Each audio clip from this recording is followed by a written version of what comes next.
Oi, pessoal, tudo bom? Hoje a nossa aula vai ser a respeito de uma coisa que parece ser banal, parece que todo mundo já sabe fazer, tá? Porque, na minha opinião, a medicina estética de face fora a toxina botulínica começou pelo sulco nasolabial, né? Para quem aprendeu há mais tempo atrás, onde a gente não tinha tantos adventos do estudo da nova anatomia que a gente vem falando, né? A gente aprendeu assim, eu pelo menos há 12 anos atrás, o paciente está com queixa de sulco nasolabial, então a gente vai preencher o sulco. E era a primeira queixa da maioria dos pacientes, né? Junto com o afundamento do sulco nasojugal. E a gente não tinha esse entendimento de estruturação de face que a gente tem hoje, né? Esses estudos foram vindo depois com muitos colegas anatomistas, André Brás foi um grande contribuinte para essa parte. Eu amo os livros dele, inclusive estão em todas as minhas aulas. O Atlas de Anatomia, ele fala muito a respeito dessa questão da anatomia facial dos coxins de gordura, da importância da estruturação, tá? O Cotofana, a Gabriela Casabona, são pessoas que eu, Arthur Swift, pessoas que eu admiro bastante, que estudam muito essa questão, tá? Então, hoje a gente vai tentar desbanalizar o preenchimento sulco nasolabial, tá? Eu já peguei muitas e ainda pego, infelizmente, muitas complicações de outros profissionais que às vezes acham que é tranquilo, não, vou começar, o sulco é tranquilo, o sulco é fácil, eu vou ali, vou com uma agulha, a gente vê uns vídeos às vezes que chega a ficar apavorado, assim, uma agulha lá entrando no subcutâneo profundo, injetando em retroinjeção, sem nem saber onde é que tá, nem se tá dentro de uma artéria ou não, a pessoa quase tem um infarto de ver. Então, assim, por favor, não banalizem o sulco. O sulco é uma das áreas onde a gente tem mais complicação vascular, tá? E é uma das áreas que a gente mais vai preencher.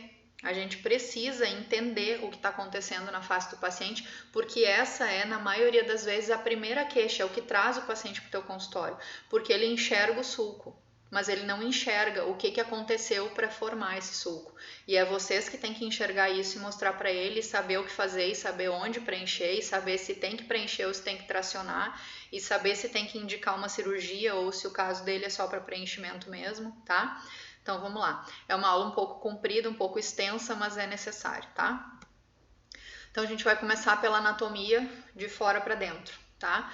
Quando a gente retira a pele, a gente vai ter os coxins de gordura superficiais. A gente vai ter uma aula só sobre isso, então eu não vou falar de todos eles, eu vou falar só dos dessa região que são os que nos interessam, tá?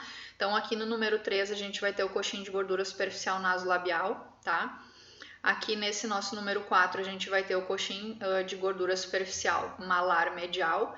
No número 5, o malar intermediário, tá? Então nasolabial, malar medial, malar intermediário. E aqui a gente vai ter em toda essa extensão da têmpora até a mandíbula o coxim de gordura superficial temporo-lateral, tá? Por que é importante a gente ter essa noção? Porque na verdade a atrofia, a perda de volume e o fato de alguns desses coxins, como o nasolabial, escorregarem por cima do sulco é que vão nos dar a aparência de afundamento do sulco nasolabial. Tá? Então, na grande maioria dos pacientes, a gente não tem que preencher só o sulco. Na grande maioria, a gente necessita estruturar malar medial, malar lateral e a gente necessita estruturar, nem que seja um pouquinho, o zigoma. Tá? Então, é importante a gente olhar para a face do paciente e enxergar o que está embaixo daquela pele. A gente não tem que enxergar só a pele está envelhecida, a pele está boa, a pele está flácida, não tá. A gente tem que enxergar os coxins de gordura, a musculatura desse paciente, se ele tem uma boa ossatura, se ele tem uma boa dimensão, né, do zigoma para conseguir sustentar essa estrutura média da face, né, esse terço médio da face durante muito tempo, tá? Então tudo isso a gente tem que, se o paciente não tem de nascença, se ele não tem naquele momento, a gente tem que fornecer isso para o paciente para conseguir fazer um verdadeiro rejuvenescimento dessa região, tá? Então, relembrando de novo, voltando para a anatomia, coxim nasolabial superficial, coxim malar medial, coxim malar intermediário, coxim malar temporo-lateral, tá? Então, aqui de novo, malar medial, nasolabial, malar medial, malar intermediário. Aqui. Aqui é só uma foto para a gente ter ideia dos coxins aqui, como é que eles ficam sem nada em cima do nosso osso, tá? Eu acho muito bonita essa foto, na verdade, porque a gente consegue ter ideia do que nos aguarda aqui embaixo, A gente vai falar exaustivamente nessa aula a respeito de vascularização, tá? Eu preciso que quem está começando, porque essa aula é muito mais, na minha opinião, para quem está iniciando nessa área, para quem está aprendendo a enxergar as coisas e para quem está aprendendo a parte técnica para diminuir riscos. Essa aula é muito mais importante para isso. Eu preciso que vocês lembrem que embaixo do que vocês estão fazendo está a artéria facial. Tá? Eu preciso disso, porque se a gente lembrar, a gente vai fazer tudo com mais cautela, a gente vai fazer tudo com mais cuidado no intuito de prevenir problema para o paciente, tá? Então tem que lembrar que abaixo do nosso coxinha aqui, tá? A gente vai ter a artéria facial, que na verdade aqui ela já é chamada de angular, né? E ali no plano dela, se a gente não colocar o preenchimento acima dela, a gente consegue estar no plano da artéria se a gente colocar o preenchimento mais profundo do que ele realmente precisa, tá? Na verdade, o plano correto desse preenchimento é justadérmico, logo abaixo da derme, no subcutâneo superior ao plano da artéria, tá? Então vamos de novo. Aqui uma foto do livro do André Brás, né? Esse Atlas de Anatomia que eu adoro. Aqui a gente sempre tem essa ideia quando a gente estuda no Néter, né, que esses outros livros de anatomia que são desenhos, a gente acha que é tudo separado, mas quando a gente vai fazer a dissecção do cadáver, o coxinho de gordura tá lá inteirinho, tudo junto, tá? Então aqui é o coxinho de gordura superficial da face, né? Então aqui a gente vai ter o naso labial, o malar medial, o malar intermediário e o coxinho temporo-lateral, tá? Aqui, malar medial, coxinho de gordura, malar medial, coxinho de gordura, malar. Tá? Então a gente vai para os coxins profundos. Aqui faltou o sulf, né? Lembrando que na região da pálpebra inferior a gente não tem sulf, o sulf começa abaixo da borda óssea da órbita, né? Ele vai começar mais ou menos 0,5 centímetros abaixo da borda. Então aqui a gente tem sulf medial e sulf lateral, tá? Aqui o nosso coxim profundo malar medial e o nosso coxim profundo malar lateral. Isso aqui está abaixo da musculatura, tá? O sulf fica abaixo do músculo orbicular dos olhos. Por isso que é sulf, tá? Então os coxins profundos, de novo, sulf medial, sulf lateral, malar medial, tá? E o malar lateral, certo? Então, o que a gente tem aqui? Gordura superficial, musculatura, gordura profunda, osso, tá?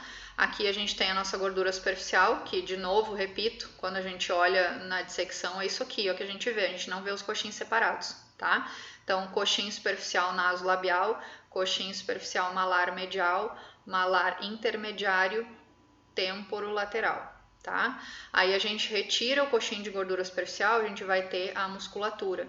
Tá? Então, a musculatura da região que a gente está discutindo hoje é essa daqui, ó, tá? Então, o que a gente tem aqui? A gente vai ter o elevador da asa nasal e do lábio superior, tá? A gente vai ter o músculo elevador do lábio superior. Lá profundo é isso, a gente tem o orbicular da boca e o elevador do ângulo bucal, tá? O músculo levantador do ângulo da boca. Aqui a gente tem o nosso zigomático menor, zigomático maior, tá? O risório nessa região, o depressor do ângulo oral, ou DAO, depressor do ângulo da boca, né? O nosso depressor do lábio inferior e o músculo mentoniano, tá? Só porque já veio na sequência aqui, mas, né, desnecessário. O masseter lá por baixo e o bucinador aqui por baixo também, tá? Então, os músculos que estão na região aqui que nos interessam, elevador da asa nasal e do lábio superior, elevador do lábio superior, zigomático menor, tá? E o elevador do ângulo da boca, tá? A relação, então, que a gente vai ter dos ossos com o envelhecimento. Retira a musculatura, coxins profundos, e depois a gente vai ter a parte óssea, tá? A gordura do sulf, ela é chamada também de gordura pré-zigomática. Vocês vão ver que eu mostrei isso na aula do preenchimento sulco-nasojugal, porque ela fica justamente antes do zigoma. Tá? Então aqui cobrindo essa parte óssea, né? A gente não tem o sulf aqui, repito, isso aqui é pálpebra inferior. O sulf vai começar aqui, ó, logo abaixo do rebordo ósseo da órbita, tá? Então a gente vai ter sulf medial aqui, sulf lateral, né? coxim malar medial, isso profundo falando, tá? E coxim malar lateral, tá? Então, quando a gente retira tudo isso, a gente vai ter o osso, a gente vai ter aquelas depressões normais já da região malar, tá? E a gente vai ter a proeminência malar aqui. Então, aqui a gente tem uma elevação e aqui a gente tem uma depressão, certo? Essa depressão aqui é que favorece o surgimento do sulco, porque o coxim de malar, o coxim de gordura profunda malar medial, é um dos primeiros a iniciar a atrofia com o envelhecimento. Então, quando a gente perde a sustentação profunda dessa região, essa pele fica mais solta, mais frouxa aqui em cima, e aí o coxim nasolabial superficial escorrega por cima do sulco, tá? É por isso que o sulco nasolabial é um dos primeiros sinais de envelhecimento que a gente percebe, porque o coxim profundo malar medial é um dos primeiros que começa a atrofiar, tá? Pacientes jovens que fazem muito exercício, atletas, tem atrofia, tem perda de gordura desses coxins e a gente acaba às vezes precisando preencher essa zona toda do malar aqui e o sulco mais cedo do que o esperado pela questão do turnover deles, tá? Que eles têm muito pouca gordura corporal, inclusive redução de gordura facial, tá? Aqui a gente lembrando o envelhecimento ósseo, né? A gente vai ter um alargamento aqui da fossa nasal, consequentemente a gente tem perda de sustentação na fossa canina. Quando a gente tem perda de sustentação, a gente tem um alargamento da base nasal, o nariz parece mais largo e a ponta começa a cair por absorção aqui da espinha nasal, tá?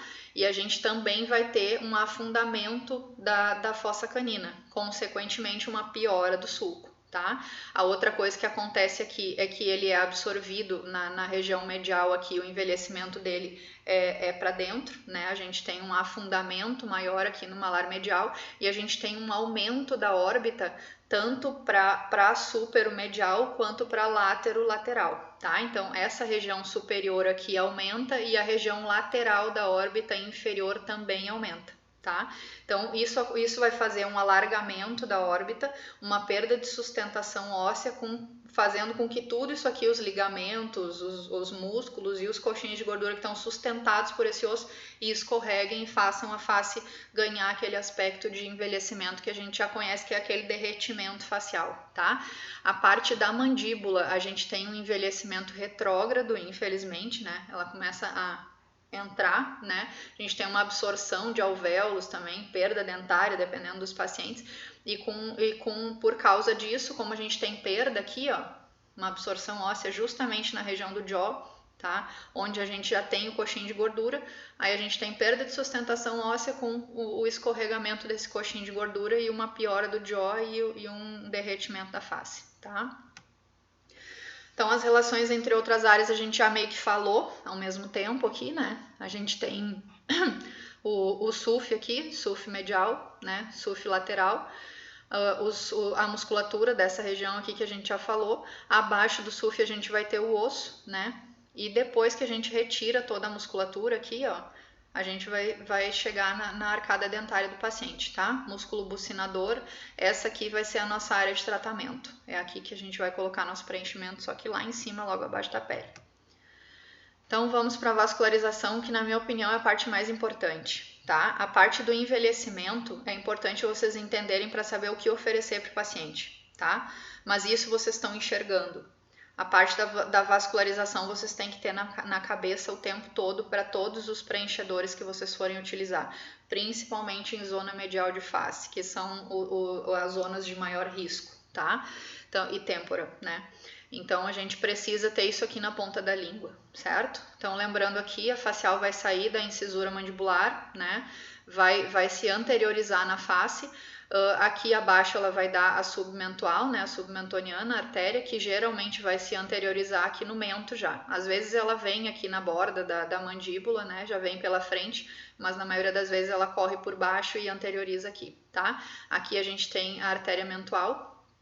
Então, continuando para a facial aqui, a gente ela pode fazer dois ramos distintos, labial inferior e labial superior, ou ela pode sair mais ou menos do mesmo tronco aqui, logo acima da comissura, dando a labial superior e a labial inferior, tá? Depois que ela dá labial superior, ela vai se transformar em artéria angular. A gente vai mudar o nome dela, tá? Aqui ela vai dar ramos para asa nasal, né? Da artéria superior aqui a gente tem os ramos columelares, mas às vezes também pode sair daqui os ramos para columela, por isso que às vezes a gente pode ver lesões isquêmicas de lábio superior, onde o preenchimento foi no lábio, fazerem necrose de columela, tá? Porque são ramos dessa artéria. E aqui a nossa angular vai estar justamente na região onde a gente vai fazer o nosso preenchimento, tá? Lembrando que quanto mais ela vai subindo em direção ao nariz, mais ela vai superficializando, tá? Então ela vai chegando mais perto da pele e aqui em cima ela vai acabar se anastomosando com a nasal dorsal, que é um ramo da oftálmica, tá? Vai dar a nasal lateral, óbvio, antes, tá? Então aqui de novo, nossa artéria, as veias, né? A veia facial sempre lateral, tá? Então a veia facial é lateral à artéria e ela fica mais ou menos localizada logo abaixo aqui do forame infraorbital, tá? Então lembrem que quando a gente vai fazer algum preenchimento perto do forame infraorbital, a gente não tá só com risco de pegar artéria, veia e nervo infraorbitais. A gente tem a nossa veia facial passando por ali, tá? Então, aqui só para a gente ver uma dissecção anatômica, esse aqui do livro do André também, que eu acho muito bonito. Ó, então a nossa facial tá aqui, labial superior, tá? Dando ramos para columelar aqui, das columelares, e aqui tá a nossa angular, tá? Vejam que aqui ela dá um ramo para asa nasal e depois ela continua e vai ser mais ou menos aqui o nosso ponto de preenchimento, tá? Eu não tenho coragem de botar agulha ali. Depois eu vou explicar para vocês como é que a gente pode fazer. Se eu faço algum preenchimento, se algum dia for necessário fazer de novo, que eu já fiz, mas não faço mais, mas se algum dia for necessário fazer de novo, eu só faço com agulha calibrosa, tá? 24 para frente. Não acho inadmissível colocar uma agulha 27 aí, mesmo sabendo que ela tá mais superficial e que eu tô tocando o osso, tá? Porque existem N variações anatômicas e eu não tô disposta a correr esse risco. Então aqui de novo, tá? Essa peça tá maravilhosa também, muito bonita, ó. A gente tem a artéria facial aqui do livro do André também, tá? Aqui a gente vai ter a labial inferior, né? Labial superior aqui, tá? E aqui ela vai continuar como angular. Nessa peça especificamente, eu não sei se eles chegaram a tracionar, né, para cá o vaso, mas ela não me parecia estar no leito do sulco nasolabial, tá? Tem um estudo bem grande que eu citei até na nossa aula de preenchimento do sulco, na nossa aula prática, que em torno de 22% ela cruza de lateral para medial ou de medial para lateral o sulco, né? Em torno de 42, 43, eu não estou exatamente lembrada agora, por cento ela tá um pouco lateral ao sulco e no restante ela tá medial ao sulco, tá? Então ela nem sempre tá exatamente dentro do sulco, mas ela pode estar. E a gente tem que fazer o nosso preenchimento pensando que ela tá ali. Porque se a gente pensar que ela tá ali, a gente nunca vai pegar. Se a gente tomar todos os cuidados, usar uma cânula calibrosa, ou procurar o plano correto, a gente nunca vai se incomodar, tá? Então tem que lembrar que existe sim a possibilidade dela estar exatamente deitada acima, abaixo do nosso preenchedor, tá? Aqui de novo, essa foto também é do livro do André, eu achei bem legal que ele marcou justamente o ponto onde a gente deveria preencher. E aí aqui a gente tem um ramo dela entrando na asa nasal, né, o ramo nasal da asa nasal inferior, e ela continuando aqui para depois dar a nasal lateral, né? E justamente aqui nesse triângulo que a gente está arriscando botar um pouquinho para baixo, pegar aqui, botar um pouquinho para lateral e já pegar a própria angular, a gente está arriscando fazer o nosso preenchimento intraarterial. Então, se for utilizar agulha aqui nessa região, eu sempre utilizo cânula justa óssea, mas se for utilizar agulha, tocar no osso, tá? Usar ela com canhão vazio, colocar ela vazia, troquem a agulha na hora, porque se tu perfurar alguma veia ali, alguma artéria, algum vaso mais calibroso e a agulha for calibrosa, geralmente já reflui para o canhão quando ele está vazio, então a gente prefere utilizar ele vazio para isso, tá? E aí aspirem ali por 10 segundos para depois injetar, injetem lentamente, tá? De novo, vascularização, né? Nossa artéria, fazendo anastomose lá em cima com a dorsal nasal, tá? Que tá aqui, ó, certo? de novo, essa peça é maravilhosa também, tá muito bonita, ó. Saindo aqui de baixo, na incisura mandibular, artéria facial, labial inferior, tá? Continua aqui, labial superior, vai virar angular, vai dar a nasal dorsal, desculpa, nasal lateral aqui em cima, e justamente aqui, ó, vocês vejam como ela é tortuosa, tá? Então ela não é uma linha reta. Ela pode estar aqui cruzando para cá, ela pode estar aqui cruzando para cá, a gente não sabe. Então a gente tem que trabalhar com a possibilidade de que ela tá o tempo todo no nosso plano, tá? No nosso plano não, na zona que a gente está tratando. E a gente tem que estar acima dela sempre, tá? Aqui de novo, ó, ela tá lateral ao sulco. Se a gente fosse preencher o nosso sulco, estaria aqui, ó, tá? Ela tá aqui em cima, lateral ao sulco. Isso é importante vocês perceberem também, como em grande parte ela tá lateral, que a gente sempre faz bastante preenchimento aqui, não aqui, tá? Exatamente acima do sulco, não, tá? Mas a gente faz muito preenchimento logo acima do coxim nasolabial superficial, que é onde inicia o nosso afundamento. Vocês vão ver muito isso nas aulas práticas. Aquelas pacientes mais emagrecidas, a gente consegue perceber bem bonitinho, assim, parece uma almofadinha caindo aqui e aqui a gente tem um afundamento, tá? Então, ali a gente já está no leito da veia facial também, além de estar com infraorbital na nossa mesma região. Mas é importante vocês lembrarem que a gente também pode ter uma artéria facial aqui, tá? Dependendo do tamanho da face do paciente, dependendo do quanto ela for fazer algum trajeto mais tortuoso, e a gente pode ter ramos dela, inclusive, tá? Então, aqui de novo, artéria facial, né? Olha como ela é tortuosa. Ela nunca é retinha, tá? Aqui vai subindo para lá, a gente não consegue mais enxergar nessa peça de dissecção, tá? Aqui só para lembrar da vascularização arterial toda, então, artéria facial, labial inferior, labial superior, aqui a nossa mentual, né? Segue como angular, então, e vai fazer uma anastomose lá em cima com a nasal dorsal, que é a râmida oftálmica, tá? Por isso o risco de amaurose quando a gente faz um preenchimento aqui, que tem o risco de refluir para a oftálmica, certo? Tem um estudo, eu não lembro agora o autor para falar para vocês, mas que ele quantificou mais ou menos quanto a gente precisaria preencher de preenchimento dentro da artéria para conseguir refluir para a oftálmica, e seria em torno de 0,1 ml, tá? A gente gasta bem mais do que isso para fazer o sulco, né? Quando o paciente não tem quase nada, a gente gasta 0,2, 0,3, né? Mas tem paciente que a gente coloca 1 ml inteiro, então a gente não pode errar o plano, tá? A gente não pode se dar esse luxo de não saber o que está fazendo, tá? Aqui a temporal superficial, né? Ramo frontal da temporal superficial, ramo parietal da temporal superficial, tá? Aqui está o nosso grande risco, nossos grandes riscos de problemas com preenchimento de têmpora, tá? A temporal superficial e na profunda. Aqui a parótida. Quando a gente fizer a nossa aula de preenchimento de mandíbula, a gente vai falar a respeito do risco de atravessar a parótida aqui quando fizer o nosso ponto no ângulo de mandíbula. Se o paciente tiver a parótida um pouco mais prolongada aqui para inferior, a gente pode sim fazer um preenchimento intraparotídeo ali, com risco de fazer alguma fístula, né, da parótida. Isso é importante a gente saber que existe essa possibilidade, porque se um dia der alguma complicação, a gente tem que pensar nessa questão, tá? De novo, vascularização, artéria labial inferior, artéria labial superior, aqui a gente tem a submentual, que corre aqui por baixo, anterioriza no mento, tá?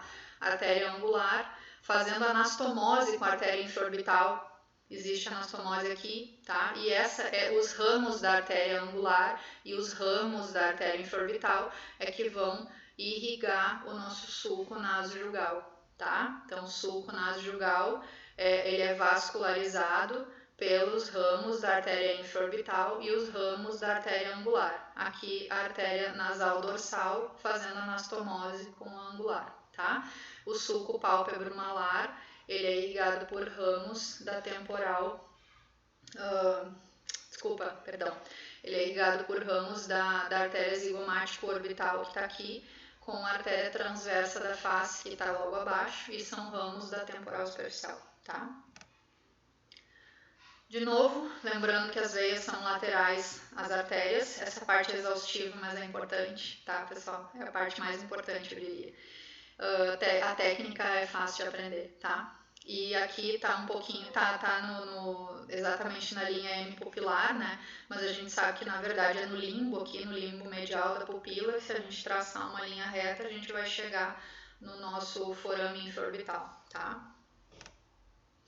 De novo, áreas de risco, só para lembrar, né? Aqui a gente tem os forames, todos os forames são áreas de risco. Essa parte central toda que faz anastomose com a retina é área de risco, glabela, né? Área nasal toda, sulco, essa parte lateral aqui da bochecha, pelos riscos de pegar as artérias mais profundas, né? E toda essa região do mento aqui, tá? Aqui lembrando, quando a gente faz o preenchimento de mandíbula, geralmente a gente não põe preenchimento aqui, mas se a gente for fazer o preenchimento nessa região, paciente muito emagrecido, que tem que desenhar, que tem alguma simetria, a gente geralmente vai estar no subcutâneo, vai estar superior à saída da artéria facial, tá? Então aqui a vascularização e a comunicação dela com a retina, eu queria mostrar isso aqui para vocês, tá? A gente tem aqui, ó, a artéria angular, tá? E a gente vai ter a nasal dorsal, que é essa aqui, ó. Ela vai sair da órbita, ela é um ramo oftálmica, tá? Vai fazer anastomose angular aqui e ela vai continuar no dorso nasal. Geralmente ela irriga aqui pelas laterais do dorso, né? Não exatamente na linha medial, mas já tem estudos demonstrando ela presente na linha medial, tá? Aqui na parte de cima de novo, a nossa angular, vejam como ela tá, a artéria facial aqui, vejam como ela tá mais lateral ao sulco, tá? Mas a gente nunca sabe. De novo, temporal superficial, ramo parietal, ramo frontal da temporal superficial, tá? Aqui a artéria facial transversa que a gente tinha falado antes, ó. Tá vendo que ela dá uns raminhos aqui, ó, e vem pra cá, em direção ao sulco pálpebro malar, e aí aqui ela vai irrigar esse sulco junto com os ramos da artéria zigomática orbitária que tá lá embaixo desse coxinho de gordura aqui, tá?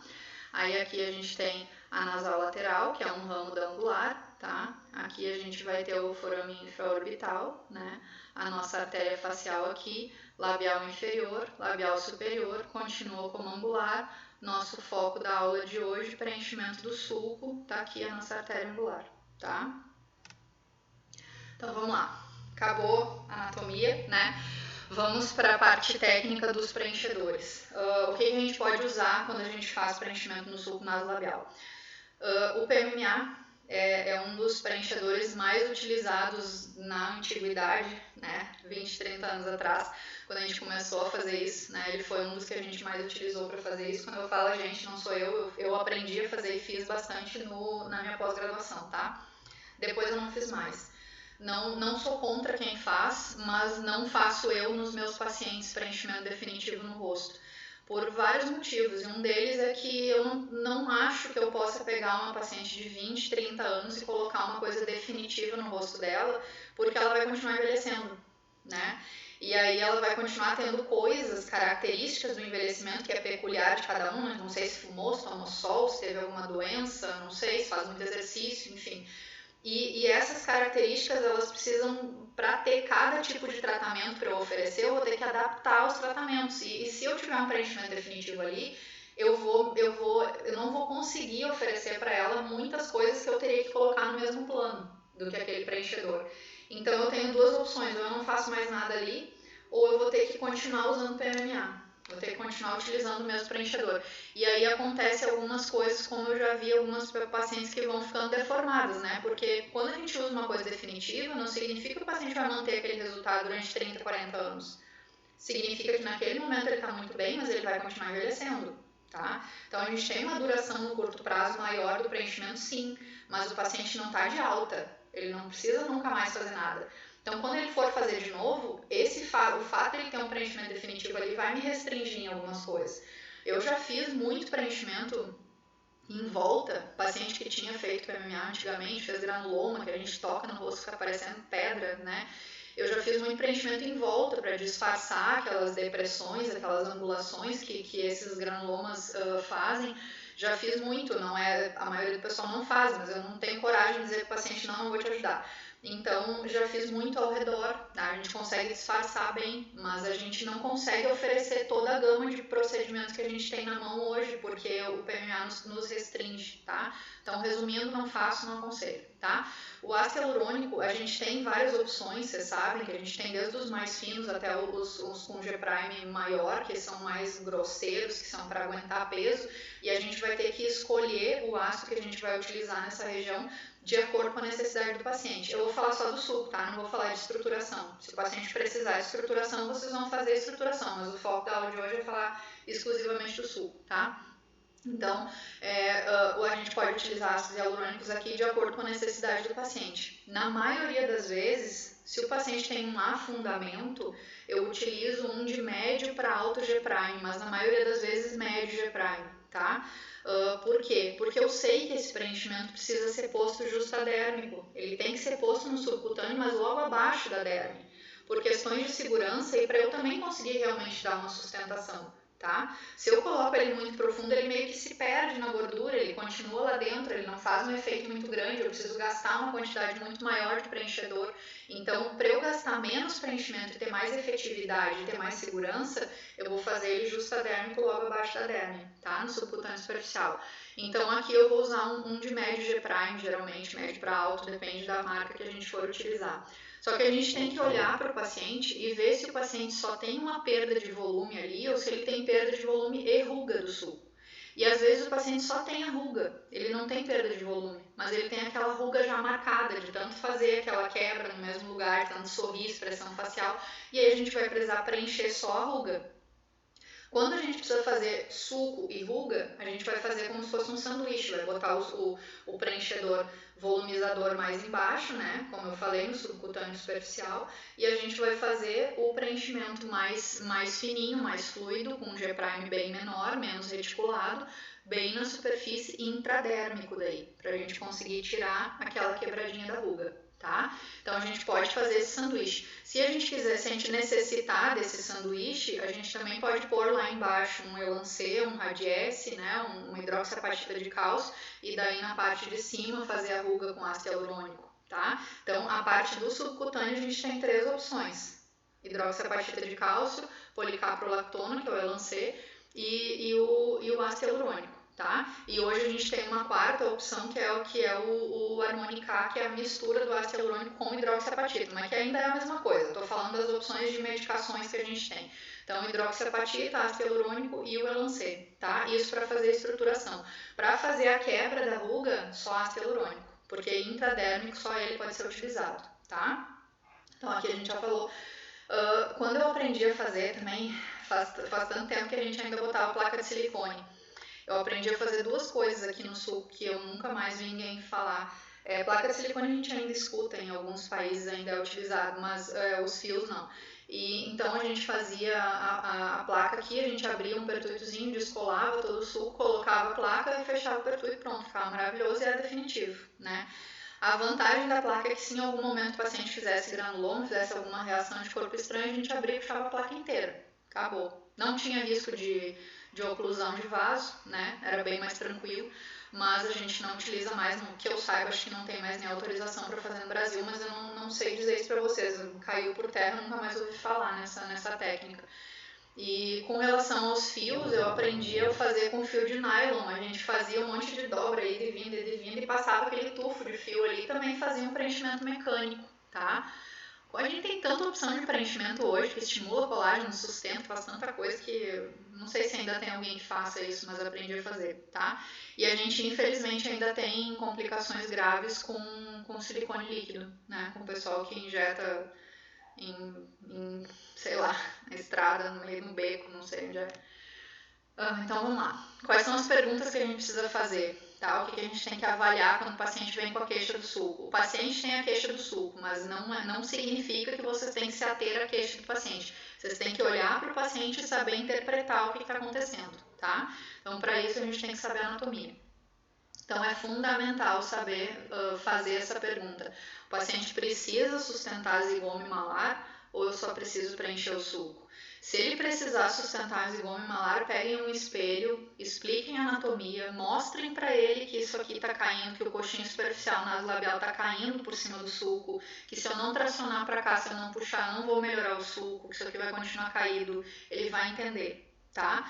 Se vocês tiverem que escolher o que fazer. O paciente não tem dinheiro, ele só tem dinheiro para fazer o suco. Dividam, botem um pouquinho, nem que seja pontos de sustentação, alguma coisa que vai fazer uma tração leve, que vai dar uma sustentação para vocês terem um ganho de resultado, tá? Então, sempre façam essa pergunta se tem que sustentar zigoma e malar também. Tem que avaliar a idade do paciente, porque depois dos 30, 35 começa sim a atrofia dos coxins e a gente já tem, na maioria das vezes, que fazer algum tipo de sustentação, tá? Avaliar a sustentação óssea. Às vezes o paciente é jovem, mas não tem um bom ângulo bizigomático, tá? Não tem uma abertura boa de zigoma, né? Do mesmo jeito que o paciente pode ser jovem e não ter quase nada de ângulo mandibular, não ter uma boa abertura de ângulo bigonial. E aí, às vezes, a gente precisa alargar o ângulo de mandíbula para dar uma sustentação para o terço inferior, tá? Quando eu falo em alargar, não estou falando fazer uma grande diferença, eu estou falando para dar sustentação para aquela face, tá? Então, é importante vocês verem se ele está necessitando de sustentação na região do zigoma, se ele está necessitando aumentar aqui a angulação bizigomática para conseguir sustentar todo esse terço médio, tá? Então, avaliem sempre se ele tem osso suficiente, independente da idade. Não interessa se o paciente é jovem ou não. Tem gente que nasce com a face já muito estreita. Paciente que é respirador bucal, paciente que teve asma a vida toda, que teve adenoide, hipertrofia de amígdala. Esses pacientes passam a vida toda assim, ó. Eles não têm a oposição da língua no palato duro, tá? E esse palato vai ficar em ogiva. Esse palato vai crescer assim. Esse palato não vai fazer a expansão, tá? Não vai conseguir fazer uma abertura e um bom crescimento dos seios da face e da região malar medial. Esse paciente vai ter a face estreita e comprida. A gente chama de perfil dólico facial. Esse paciente precisa fazer um alargamento do terço médio para conseguir deixar mais harmônica a face dele, para dar mais sustentação. Isso se ele não for cirúrgico, óbvio, tá? Se ele não tiver indicação de ortognática, estou falando de estética aqui. Ele precisa fazer uma harmonização nessa região aqui para tentar equilibrar, né, o formato da face. Do mesmo jeito aquele paciente braquiocefálico, que tem a face bem curtinha, que o mento é curto, apesar de ele ter uma boa largura de face, a gente vai ter que alongar um pouco essa face, aumentar um pouquinho o queixo dele, deixar o rosto mais triangular, às vezes aumentar um pouquinho o ângulo de mandíbula, mas na maioria das vezes o que falta aqui é a altura de face e a gente tem que mexer no mento mesmo, tá? Isso, repito, se não for indicação cirúrgica de ortognática. Sejam honestos com os pacientes, tá? Se vocês disserem que ele precisa de cirurgia, mas ele não quer ter uma boa mordida, o dentista não indicou, aí beleza, a gente trata só a estética, tá? Uma outra coisa que a gente consegue perceber essa questão de atrofia malar também é quando o paciente tem esclero show, tá? O paciente tem uma atrofia dessa região e aí com um pouco crescimento malar, ele acaba mostrando a esclera. Então é aquele paciente que às vezes parece que ele tem o olho um pouco saltado, mas na verdade não está saltado. Se for saltado, lembrem de hipotireoidismo, de hiper, tá? Desculpa. Então, lembrando sempre que isso aqui, que esse esclero show pode ser sim um sinal de atrofia malar, um sinal de respirador bucal. A maioria das vezes a gente vai perguntar para esse paciente se ele teve alergia a vida toda, teve rinite, teve asma, teve tudo, tá? Avaliar sobrepeso. Não adianta a gente pegar um paciente que está acima do peso, a gordura está caindo por cima do suco, a gente preencher o suco. Às vezes é melhor a gente mandar ele perder um pouco de peso, também sustentar zigom para tentar tracionar isso aqui mais e fazer tração também dessas bolsas, tá? Avaliar os coxins de gordura, a gente já está falando sobre isso, né? Avaliar a flacidez, tá? Peguem na pele do paciente. Não adianta tu ter uma coisinha flácida aqui, uma bolsinha caindo por cima do suco, querer preencher o suco. Vamos planejar daí o tratamento, vamos fazer sustentação de malária de zigoma, vamos preencher o suco também, que é o que está incomodando o paciente. Não adianta ele vir com uma queixa também de fazer outra coisa aqui, não, acho que a tua têmpora está afundada. Resolve a queixa do paciente também, tá? Da maneira que é possível, óbvio.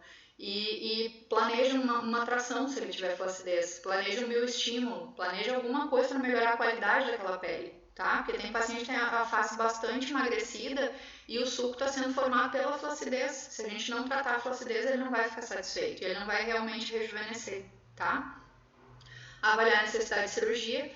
A gente vê cada coisa de preencher suco com um paciente totalmente desestruturado, um excesso de pele gigante, né? Então, se o paciente for se beneficiar mais da cirurgia, pelo menos perguntem se ele cogita isso, se ele quer fazer isso, e se ele quiser, sejam honestos, tu vai ganhar mais dinheiro com isso, né? Eu falo às vezes para os meus pacientes, olha, se tu fizer uma cirurgia agora, a cirurgia não melhora a qualidade da pele, tá? Se o profissional que for fazer o cirurgião plástico não fizer também enxerto de gordura, ele também não vai estruturar a face do paciente. Então a cirurgia, na maioria das vezes, ela reposiciona o tecido e ela tira o excesso de pele, mas ela não melhora a qualidade da pele. A não ser que o profissional já faça lá nanofet, já faça alguma outra coisa, faça um laser de CO2 no final do lifting, tem muito colega que faz isso. E aí a gente já faz as duas coisas. Mas se não, o paciente vai para a cirurgia e volta para a gente depois, para melhorar essa qualidade da pele, para reestruturar o que estiver faltando, tá? Mas eu sempre falo isso pro paciente, pode fazer tudo o que tu quiser comigo. Tu vai gastar mais do que o valor da cirurgia e não vai chegar no mesmo resultado que se tu operar primeiro e depois eu te tratar, tá? Então se a gente for honesto, o paciente fica com a gente, ele não vai embora, tá? Não tenham medo de dizer, eu não vou fazer hoje, eu acho que tu tem que fazer tal coisa primeiro e depois tu volta pra mim, tá? Cogitar, então, associar os tratamentos. Isso aqui é bastante importante, a gente já falou sobre isso, tá? A gente tem que avaliar se o paciente só tem perda de volume, se ele só tem afundamento, ou se ele tem perda de volume e fratura dérmica, porque aí a gente tem que fazer o sanduíche, um preenchimento mais profundo para estruturar e o ácido hialurônico intradérmico para tirar essa fratura, tá? Avaliar se ele só tem a fratura também, porque às vezes os pacientes mais magros só tem fratura e não tem perda de volume, tá? Avaliar a necessidade de associar esses preenchimentos, de fazer esse sanduichinho que a gente já falou. E uma coisa bem importante, até tem uma das nossas aulas, a gente fez um preenchimento de comissura inferior em uma paciente que já tem PMMA do sulco nasolabial e já tem PMMA no sulco labiomental. Eu coloquei um Belotero Balance bem superficial na comissura para a gente elevar um pouco o canto da boca, acima do PMMA, tá? Então o PMMA está aqui, tá no subcutâneo profundo, a gente colocou o preenchimento menos reticulado acima dele, mais superficial, justa dérmico, tá? A gente pode fazer isso sim, sem nenhum problema, tá? Só tem que conhecer os planos e conhecer o material que a gente vai utilizar. Então a nossa técnica vai ser feita com cânula. Não ensino, não aconselho, acho que não tem mais que se usar agulha hoje, 2020, tá? Eu utilizo sempre cânula 22, acho um crime utilizar uma cânula 25 no sulco, é uma cânula que pode imitar uma agulha, ela pode sim canular o vaso, tá? E a gente pode fazer um preenchimento intraarterial aqui. Então, a gente sempre vai descolar o sulco, vocês vão ver nas aulas práticas também. Eu sempre vou e volto com a cânula umas 2, 3 vezes, 4 vezes, quantas vezes eu achar que for necessário para descolar bem. Eu vou colocar só o bisel no final do sulco, da agulha 22, e vou entrar com a cânula em 45 graus, justa a derme, e vou descolar essa derme do subcutâneo, tá? Eu vou deixar tudo isso livre.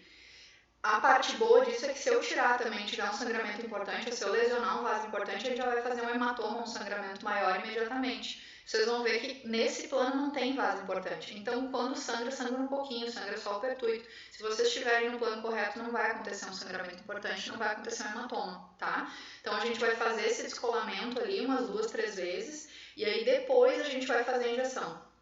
Eu faço retroinjeção de microbolos, eu vou fazendo pequenos bolos e vou puxando a cânula, pequenos bolos e vou puxando a cânula. E depois eu acomodo esse produto com a pressão do dedo, tá? Então, a gente vai fazer o túnel, como eu falei, né? A gente vai já avaliar a possível lesão vascular e vai soltar as traves de fibrose do sulco. Vamos fazer o pertuito com a agulha antes, tá? Aqui no início do sulco.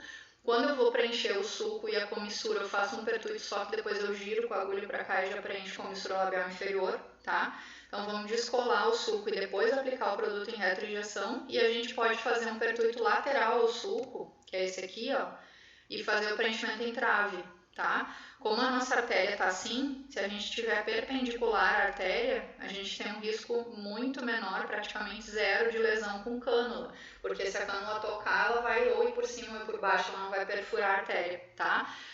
Assim a gente aprendeu a fazer lancê no começo, quando ele chegou no Brasil. Eu não te confesso para vocês que eu acho que eu fiz umas 2 vezes assim, depois eu fiz ele nesse sentido mesmo. Mas às vezes o paciente tem um sulco tão profundo e tão pesado, uma face tão grossa, uma derme tão grossa, que às vezes eu associo. Eu faço o preenchimento nesse sentido aqui, ó, tá? Paralelo ao sulco, e depois eu venho e faço pequenas travezinhas aqui de 0,1 em retroinjeção, deixando uns palitinhos assim, ó, tá? Esses palitos, eles vão cortar, vão pegar o suco de lado a lado, assim, para fazer como se fosse uma esticada ali daquele suco, uma estruturação melhor do suco. Então a gente também pode associar isso, tá? Se a gente perceber que o paciente tem uma derme mais grossa, uma face mais pesada, mais difícil de preencher e de dar resultado, tá? Então a gente pode associar as técnicas, ou se a gente tiver com medo, ou achar que putz, estou na dúvida, não sei se eu, né, tá começando, né, tá meio assim, pode fazer isso, tá? Tem um preenchimento que não tem antídoto, que nem o Elancê, por isso que eles preferiram essa técnica no começo. A gente entra por aqui e vai fazendo pequenas traves perpendiculares ao sulco. Eu botei 3 aqui, mas pode fazer mais, tá? Então, agulha ou cânula, eu uso cânula sempre, tá? 22, não uso cânula mais fina do que essa, 20, 22, tá? Mas a maioria das vezes 22. Preenchimento dérmico, então, no subcutâneo. O dérmico é quando for ruga, tá? E a gente vai fazer intradérmico, mas o preenchimento de volumização ele é feito no subcutâneo superficial, tá? Pode preencher com cânula em retroinjeção ou fazer as traves perpendiculares ou os dois, como a gente acabou de falar, tá? A agulha 24, 23 ou 22 para fossa canina, eu acho um absurdo fazer com a agulha 27, que nem às vezes fazem na fossa canina. Eu não faço, não aconselho. Tem vários estudos mostrando que a pessoa pode ficar mais de 1 minuto assim, aspirando com a agulha 27 dentro de um pote, de um copo com sangue, não vem sangue, tá? Então a gente pode sim estar dentro do vaso, estar aspirando e ainda injetar intravascular e não refluir, tá? Pode. Então, já que pode, eu prefiro não correr o risco. Então, se eu for um dia fazer agulha na fossa canina, é 24, 23 ou 22, tá? Mas eu não uso só cânula, certo? A agulha 27 é o que eu utilizo para fazer a ruga, a fratura dérmica em pequenos bolos. Mesmo assim, eu não faço retroinjeção.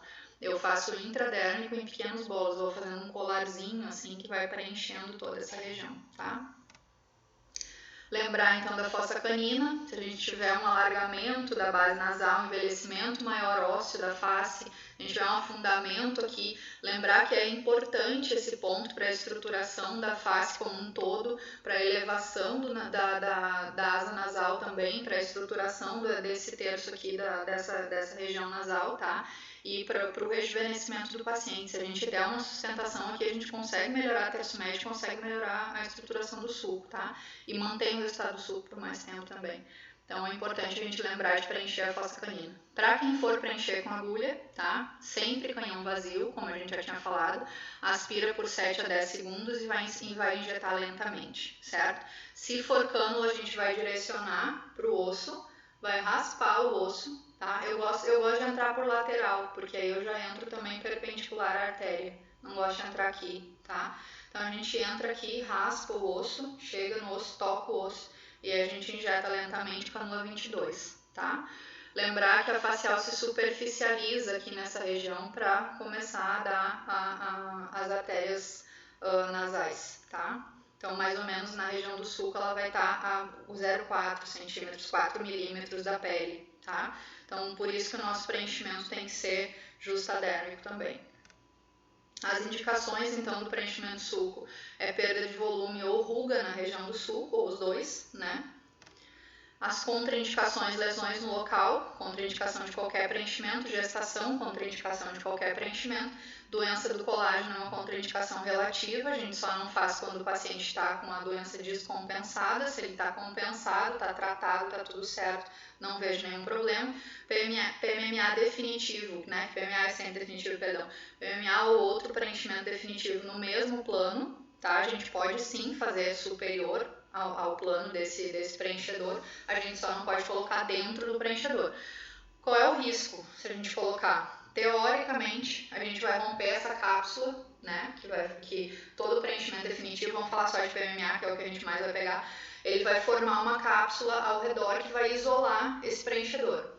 Teoricamente, se a gente perfura essa cápsula, a gente aumenta o risco de infecção e a gente aumenta o risco de granuloma, porque a gente vai expor esse corpo estranho de novo às células imunitárias, tá? Então, teoricamente, o risco seria a gente fazer um granuloma ou fazer uma infecção, tá? E aí, doença grave descompensada, que a gente não faz nada em paciente com doença grave descompensada, tá?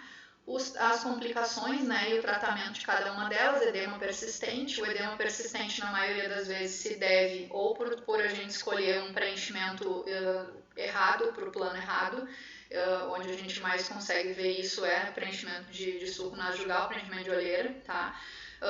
Mas em grande parte das vezes ele está associado sim a biofilme, tá? Então é importante a gente lembrar disso. O edema persistente a gente trata com corticoide via oral e com antibiótico se necessário. Se mantiver o edema, aconselho fazer cultura, né, de material, hemocultura, para ver se tem algum agente infeccioso ali que a gente não esteja tratando adequadamente. E se nada disso funcionar, retirada do preenchedor, tá? Se o paciente tiver feito ácido hialurônico retirado com hialuronidase, se for algum outro preenchedor, tiver um nódulo local ali, a gente pode retirar cirurgicamente, tá? Alergia, né, é uma possibilidade. Isso, na maioria das vezes, os preenchedores que a gente usa hoje, se a gente usar boas marcas, eles têm um risco muito pequeno de alergia, mas existe. Se for alergia imediata, a gente tem que saber tratar, né? Se for choque anafilático, mas aí já é outro papo. Mas se for uma alergia depois, geralmente corticoide antistamínico e o paciente melhora em seguida. A infecção a gente vai tratar com antibiótico, tá?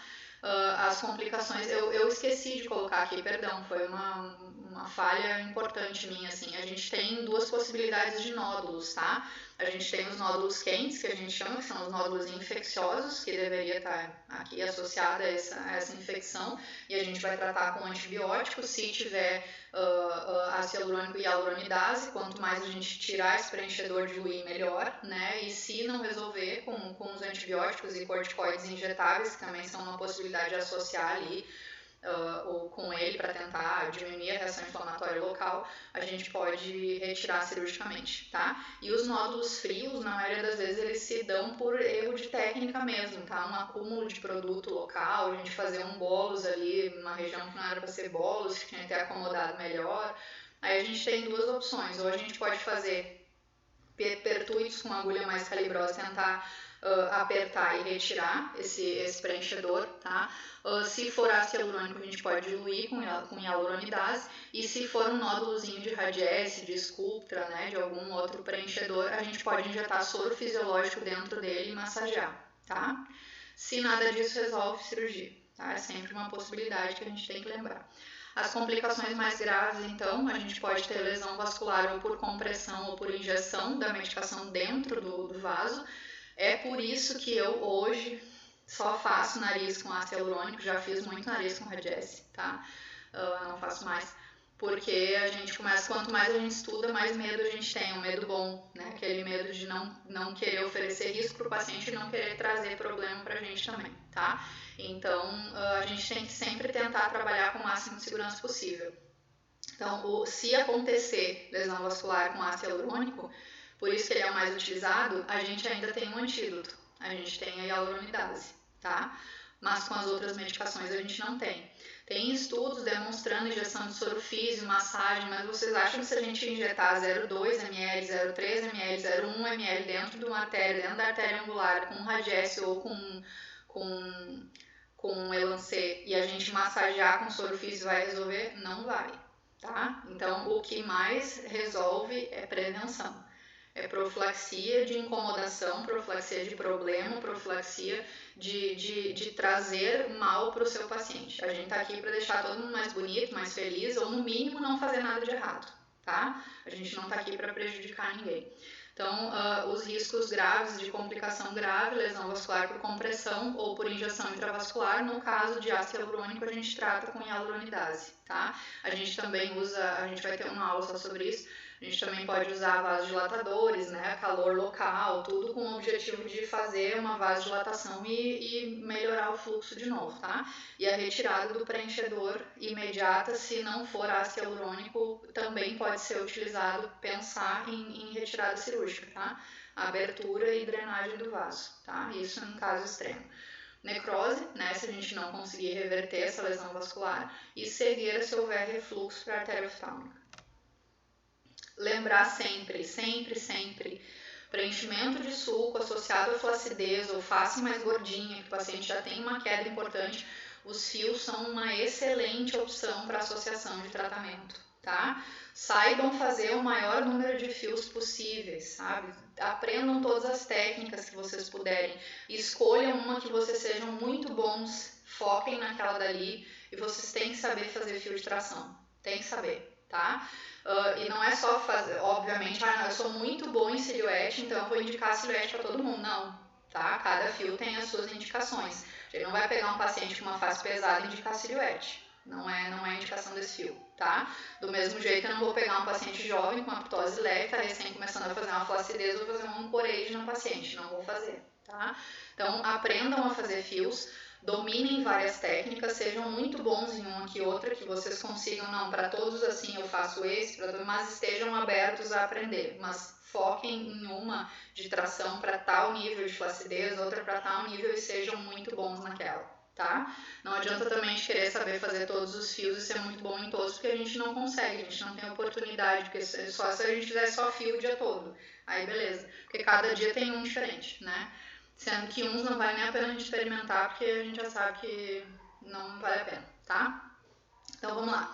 Lembrem sempre de fazer associação com fio ou com outros tratamentos. Lembrem de ultrassom microfocado, lembrem de fazer radiofrequência, lembrem de fazer todas as outras coisas que a gente pode fazer para fazer melhora dessa flacidez, bioestímulo com Elancê, Radiesse, Sculptra, o que vocês tiverem na mão, tá? Conheçam então diferentes tipos de fio e técnicas de fio e tentem dominar uma técnica de cada tipo de fio, tá? Preferência fio de tração, nesse caso. Então, a associação de tratamentos que a gente pode utilizar para melhorar essa região: fio, ultrassom microfocado, radiofrequência, a gente pode lembrar de lifting, é importante, se a gente não faz, que a gente saiba encaminhar, que tem um colega bom. Pode ser lifting total, pode ser mini lifting, pode ser fio de tração associado a um lifting pequenininho aqui, uma retirada só de 2, 3 centímetros de pele na região anterior do tragus, tá? Às vezes isso resolve todo o caso do paciente, pacientes mais jovens.